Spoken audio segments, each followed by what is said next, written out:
everybody. Before we go, I want to share a story with you about a pastor in Sacramento, California named Tamara Bennett. She's been pastoring her church for over 18 years. Now, not only is she saving souls, she's also helping the homeless one meal at a time. Now, her organization is called Daughters of Zion. It has fed over 12,000 families annually in the past 8 years and has become one of the most successful feeding programs in South Sacramento. Here's more on her story. Check it out. Sometimes you can have a passion, and then sometimes you have to stand back and see what has called you. And what has definitely called us is doing for those that are less fortunate.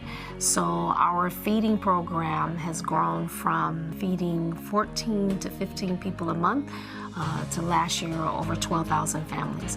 Everything we've accomplished, it's been through sweat and blood and people that believe it. It's strictly been by people that believe it. We started with just people getting our residuals from Costco.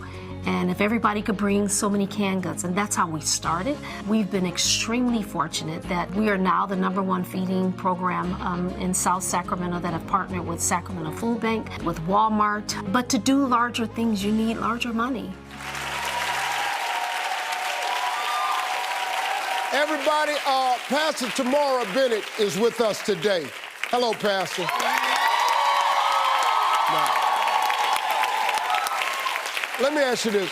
Why did this program become such a passion for you? I love what I do, and whoo, this is much. And I believe that this is what God asked us to do. And the church should not be in four walls. And people will never know Jesus if we don't show Jesus. Right.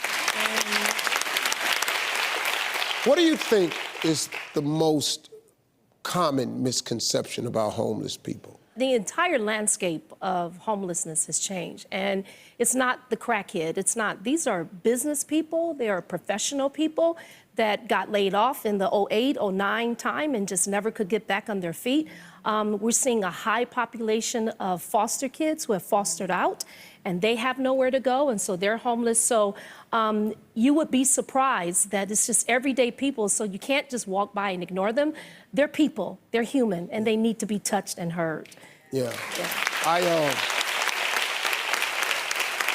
My producers were telling me that also during the cold months, you take them in for provide shelter also. Yes, it's called Winter Sanctuary, and so between the months of November and March, our entire dining hall of our church turns into a homeless shelter. So we have cots everywhere, and we feed them, we clothe them, we watch movies. They're our guests, and we make them feel like guests for the night. We do full-on entrees. I mean, they get filet mignon, man. They eat well. Really? Yes.